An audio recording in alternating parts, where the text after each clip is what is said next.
Manejo de la obstrucción aguda de la vía aérea. Consideraciones acerca de la elección y técnica del procedimiento. La asfixia por obstrucción aguda de la vía aérea de múltiples causas, cualquiera que sea, debe de tener un manejo metódico y sistemático de parte del médico. De manera especial, esta sistematología es un objetivo importante de aprendizaje de parte del estudiante de medicina en los años del pregrado.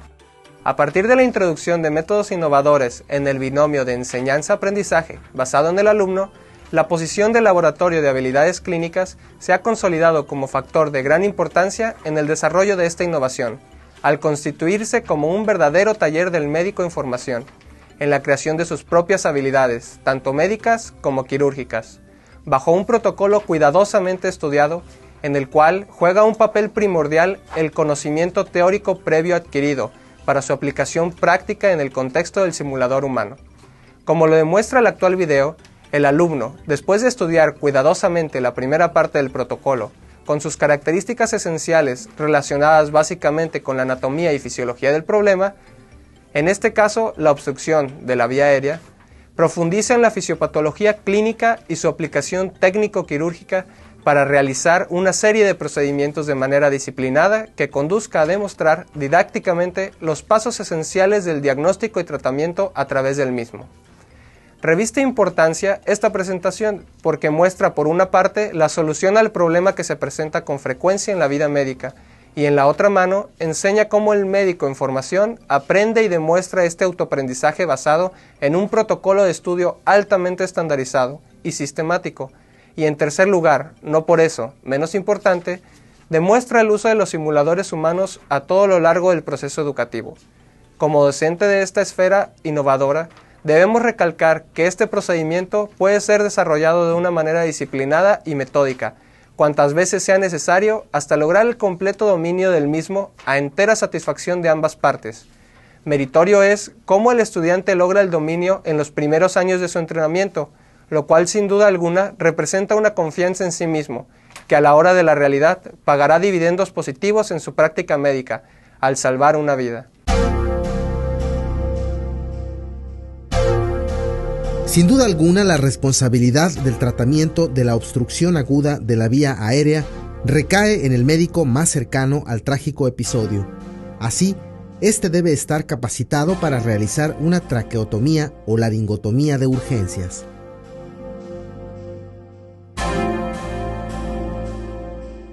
En este video realizaremos comentarios a tener en cuenta acerca de las condiciones más frecuentes que pueden causar asfixia aguda, su diagnóstico y el tratamiento más oportuno para restablecer la vía respiratoria. Un gran peligro de asfixia sucede cuando la inhalación de un cuerpo extraño de cierto tamaño es capaz de alojarse en la laringe o en la tráquea. Indiscutiblemente, este tipo de accidente ocurre con mayor frecuencia en niños que se llevan a la boca objetos pequeños, que se alojan fácilmente en laringe o tráquea, como son botones, perlas, cuentas, frijoles o medallas. En el caso del adulto y el anciano, la asfixia sucede fácilmente cuando un bocado grande se atora al deglutir.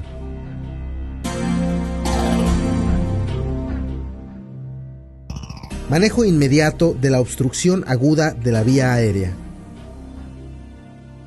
Manejo inmediato de urgencia. Como hemos visto hasta ahora, el conocimiento de las maniobras para la desobstrucción de la vía aérea es muy importante. Recalcamos que el abordaje de cualquier urgencia es de acuerdo al ABC de los primeros auxilios. Se advierte que el uso del laringoscopio en condiciones adversas y difíciles conduce a un trauma añadido, que aumenta la morbilidad. Además, en caso de una intubación fallida, se recomienda realizar de inmediato una laringotomía de emergencia. Manejo inmediato del niño. Recordando el abordaje de cualquier urgencia, recomendamos, en el caso de los niños, no intentar remover el cuerpo extraño con maniobras bruscas, ya sean manuales o mecánicas. Manejo inmediato del adulto. Como ya sabemos, el cuerpo extraño más frecuente en la obstrucción de la vía aérea en el adulto es el bolo alimenticio, especialmente en el adulto mayor al momento de deglutir. Nosotros recomendamos que antes de realizar cualquier maniobra para el manejo avanzado de la vía aérea, se realice la maniobra de Heimlich.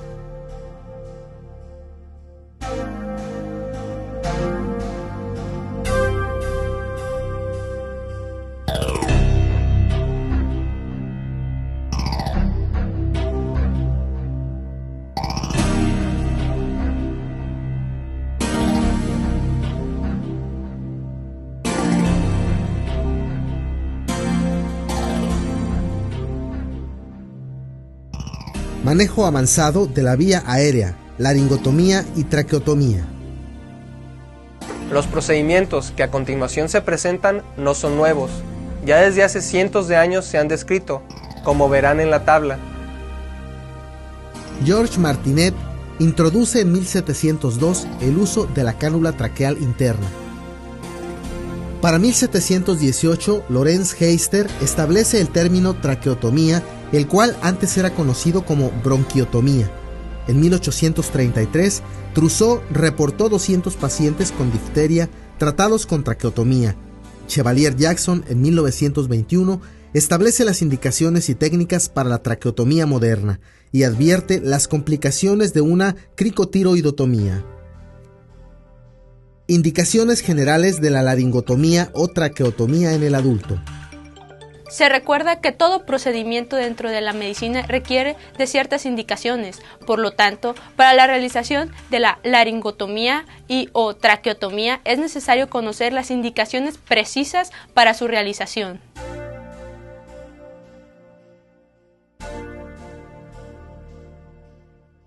Como podemos ver en pantalla, la laringotomía y la traqueotomía están indicadas en el trauma laríngeo, en la contusión que aplaste literalmente la tráquea, en la laceración o ruptura de la tráquea, en la obstrucción de la vía aérea por cuerpo extraño.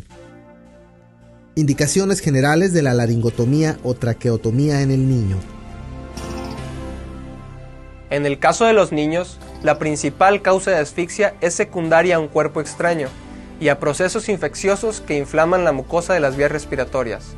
Por lo tanto, las indicaciones de la laringotomía y traqueotomía cambian un poco en relación con las del adulto. Como podemos ver en pantalla, la laringotomía y la traqueotomía están indicadas cuando un cuerpo extraño obstruye la vía aérea. Existe una infección aguda del árbol respiratorio que ocasiona edema de la mucosa. Hay secreción de moco espeso. Ocurra trauma laríngeo. Ahora que ya conocemos las indicaciones generales para los procedimientos ya mencionados, es necesario que sepamos cómo identificarlos, ya que los signos y los síntomas de la obstrucción laríngea difieren de los de la obstrucción traqueal. A su vez, los signos y síntomas de obstrucción laríngea se dividen en dos, por cuerpo extraño y por infección. Los signos y síntomas de obstrucción laríngea por infección son ronquera, tos con estridor, disnea, fiebre, cianosis, inquietud, angustia.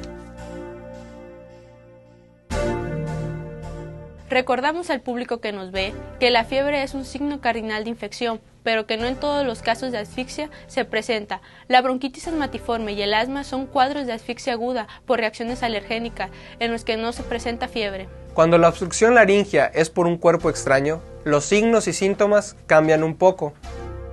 Como podemos ver en pantalla, los signos y síntomas de obstrucción laríngea por cuerpo extraño son ronquera, tos, disnea, sibilancias y cianosis.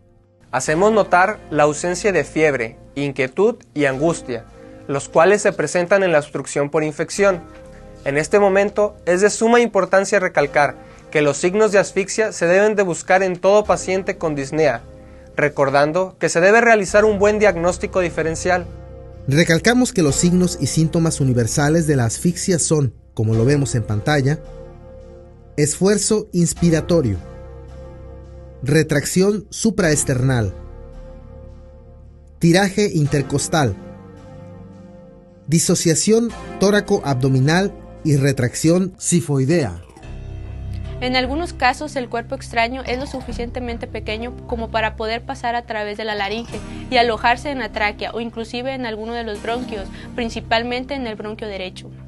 En caso de que el objeto obstruya la tráquea, los signos y síntomas serán tos, disnea, cianosis y golpeteo traqueal. Hacemos notar que en la obstrucción traqueal no hay ronquera ni sibilancias, en cambio aparece el golpeteo traqueal. Recordamos nuevamente que los signos de asfixia son esfuerzo inspiratorio, retracción supraesternal, tiraje intercostal, disociación tóraco-abdominal y retracción sifoidea. Como existen indicaciones para cualquier procedimiento, también hay precauciones a tener en cuenta. Nosotros recalcamos la importancia de no lesionar o traumatizar el cartílago cricoides, ya que el trauma y la infección del área son causa de pericondritis y estenosis. También hay que descontinuar el uso de la laringotomía cuando las condiciones del enfermo así lo permitan, y cerrar la cricotiroidotomía en el momento en que realizamos la traqueotomía. Podemos ver en pantalla, de manera compacta, las precauciones a tener en cuenta. No lesionar el cartílago cricoides. Prevenir infecciones y trauma añadido, ya que son causa de pericondritis y estenosis. Descontinuar el uso de la laringotomía cuando el enfermo así lo requiera. Cerrar la cricotiroidotomía cuando se realice la traqueotomía. Laringotomía. Ahora que ya conocemos los signos y síntomas de la obstrucción laringea, además de las indicaciones y precauciones de la laringotomía, es hora de conocer la técnica para poder llevarla a cabo. La laringotomía es una técnica para crear una vía aérea en cuestión de segundos y es el método que recomendamos elegir en presencia de anoxia severa, ya que el daño cerebral es inminente. Existen dos técnicas para realizar la laringotomía. La primera es con agujas y la segunda es con bisturí. Tipos de laringotomía: con aguja, con bisturí. Cricotiroidotomía con aguja. Una vez que hemos identificado que el enfermo tiene hipoxia severa, debemos de realizar de manera urgente y apremiante la técnica de la cricotiroidotomía con aguja, que es el primer paso en el manejo avanzado de la vía aérea. Como vemos en pantalla, los pasos a seguir son: colocación del paciente en posición supina con un cojín entre sus escápulas. Localización del cartílago cricoides. Palpación digital de la membrana cricotiroidea. Inserción de una aguja del número 15 o 16 en el centro de la membrana. Inserción de la segunda aguja a un lado de la primera, aproximadamente a medio centímetro de esta. Aplicación de oxígeno a través de la segunda aguja. Inserción de una tercera aguja en caso de respuesta negativa o dudosa. Estabilización de signos vitales. Transporte a la sala de curación o quirófano. Realización de traqueotomía. A continuación, veremos el video de la técnica en un simulador. Localización del cartílago cricoides. Palpación digital de la membrana cricotiroidea. Inserción de una aguja del número 15 o 16 en el centro de la membrana.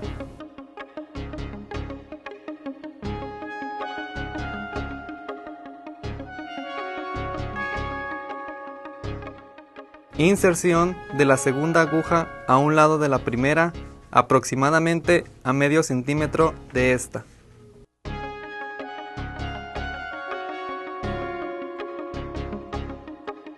Aplicación de oxígeno a través de la segunda aguja. Estabilización de signos vitales.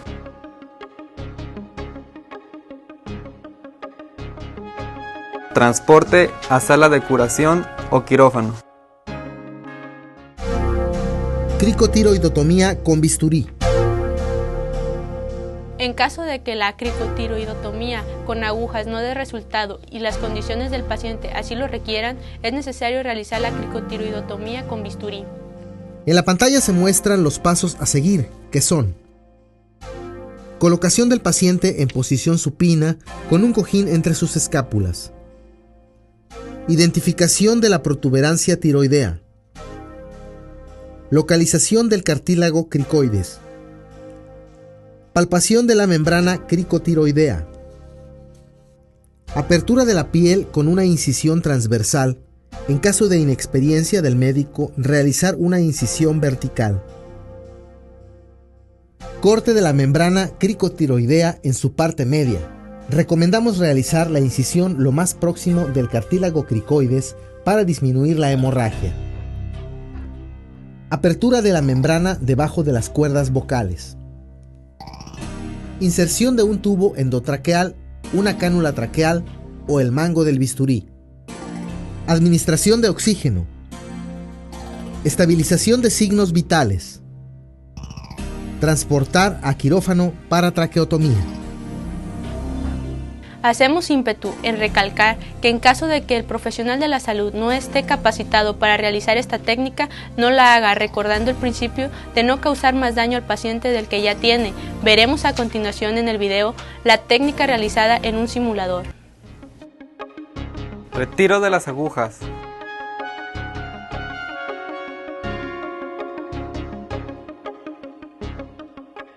Aseo del campo quirúrgico.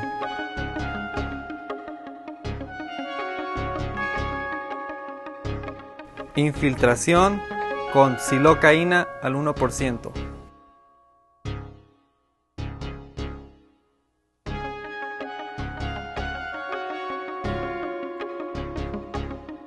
Identificación de la protuberancia tiroidea. Localización del cartílago cricoides.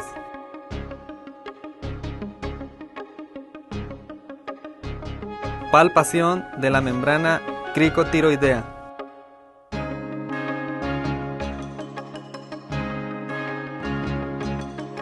Apertura de la piel con una incisión transversal.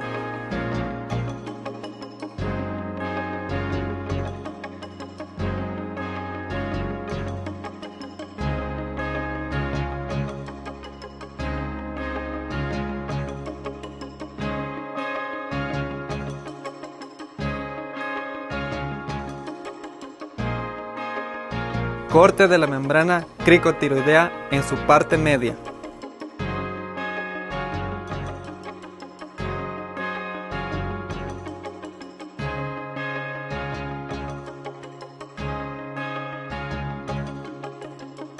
Apertura de la membrana debajo de las cuerdas bucales. Inserción de un tubo endotraqueal, una cánula traqueal o el mango del bisturí. Administración de oxígeno. Estabilización de signos vitales. Traqueotomía de emergencia. Ya conocemos cómo realizar la cricotiroidotomía de emergencia, ya sea con bisturí o con aguja. Es importante recordar que el paso final después de haber realizado esta técnica es la traqueotomía.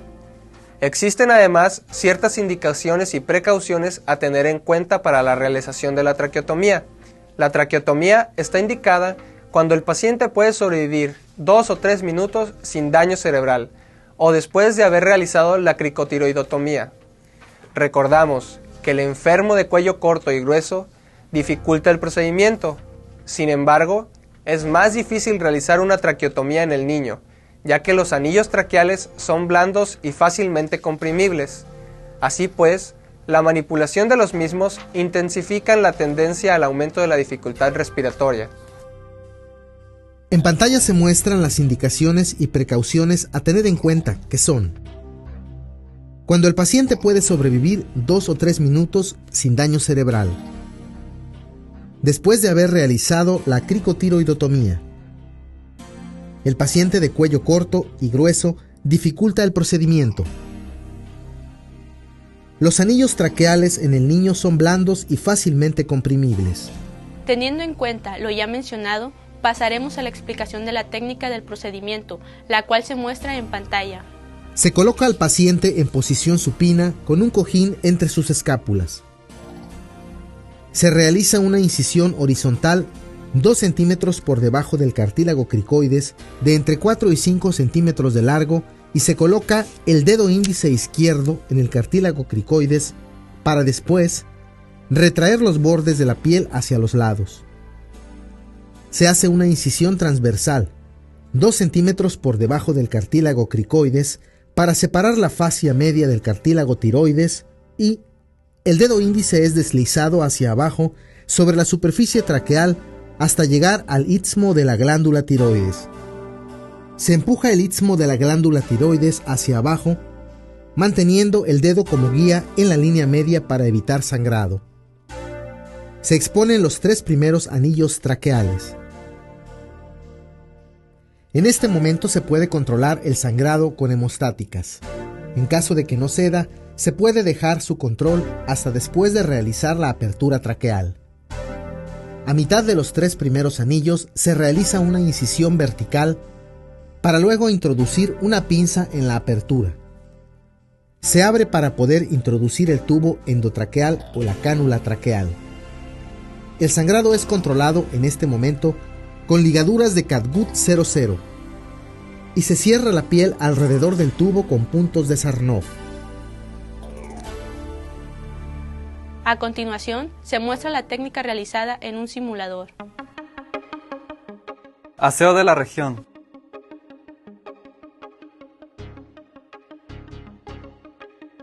Infiltración de silocaína al 1%.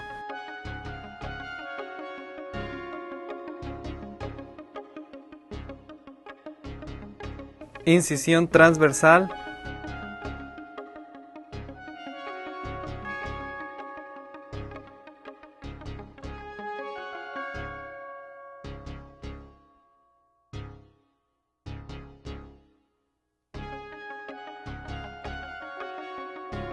Exposición del istmo tiroideo.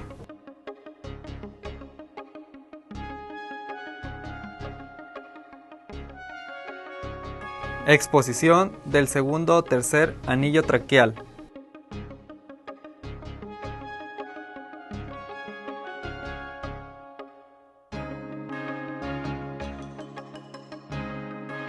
Apertura circular de la tráquea.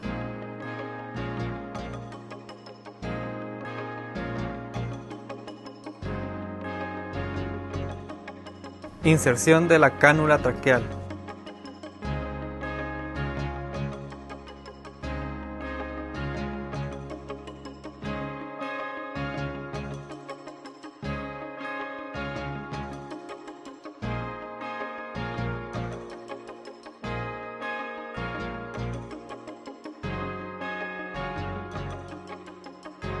Hemostasia de vasos sangrantes. Administración de oxígeno.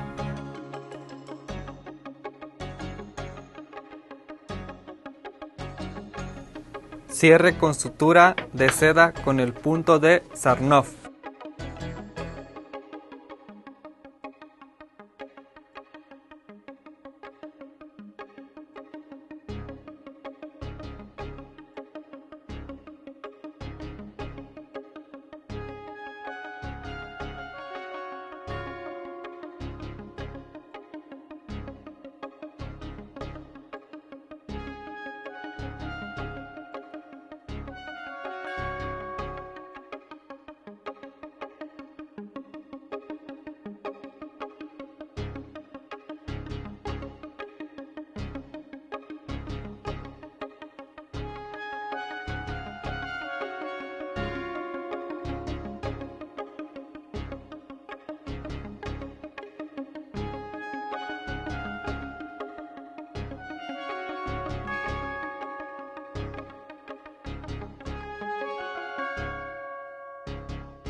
Hasta este momento, el manejo de la vía aérea se ha enfocado al tratamiento de emergencia de la obstrucción aguda de la vía aérea, pero existen ocasiones en las que la situación por la que pasa el enfermo amerita la realización de una traqueotomía. A este procedimiento se le denomina traqueotomía electiva, la cual está indicada en caso de que se haya realizado una laringotomía o traqueotomía de urgencia, cuando se van a dar ventilaciones mecánicas por un tiempo prolongado, mayor de 20 días, o cuando el tubo endotraqueal se va a dejar por más de 48 horas. Como vemos en pantalla, las indicaciones para la traqueotomía electiva son: en caso de que se haya realizado una laringotomía o traqueotomía de urgencia, cuando se van a dar ventilaciones mecánicas por un tiempo prolongado, más de 20 días, cuando el tubo endotraqueal se va a dejar por más de 48 horas. Una vez mencionadas las indicaciones de la traqueotomía electiva, es necesario conocer la técnica para poder llevarla a cabo, ya que esta cambia un poco si la comparamos con la técnica empleada en la traqueotomía de emergencia. En la técnica de la traqueotomía electiva, se coloca al paciente en posición supina con un cojín entre sus escápulas. Se realiza aseo de la región y colocación de campos estériles. Se infiltra de lidocaína al 1% en piel y tejidos subcutáneos. Se hace una incisión transversal o vertical según la preferencia del cirujano y se hace hemostasia de vasos sangrantes. Se expone el istmo tiroideo y se abre la fascia cervical media, para después desplazar el istmo hacia arriba y exponer el segundo y tercer anillo traqueal. Se hace una incisión circular de la tráquea y se inserta la cánula traqueal. Se realiza hemostasia de vasos sangrantes y se cierra la piel alrededor del tubo con sutura de seda dando un punto de Sarnoff. A continuación, se muestra la técnica realizada en un simulador. Aseo de la región.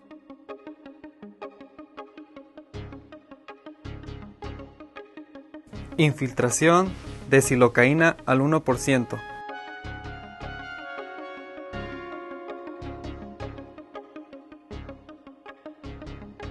Incisión transversal.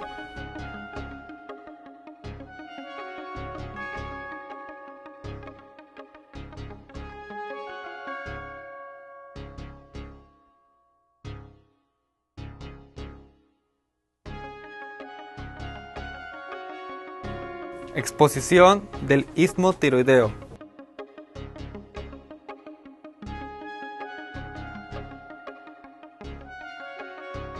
Exposición del segundo o tercer anillo traqueal.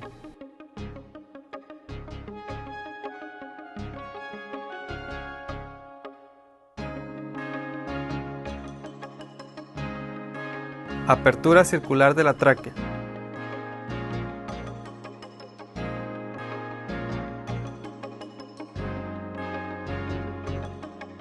Inserción de la cánula traqueal.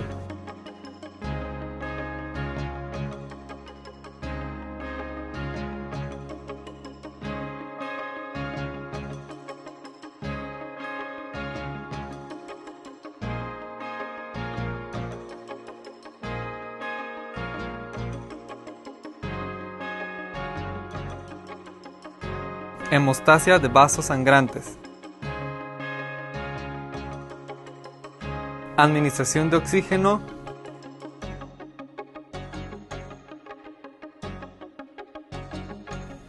Cierre con sutura de seda con el punto de Sarnoff.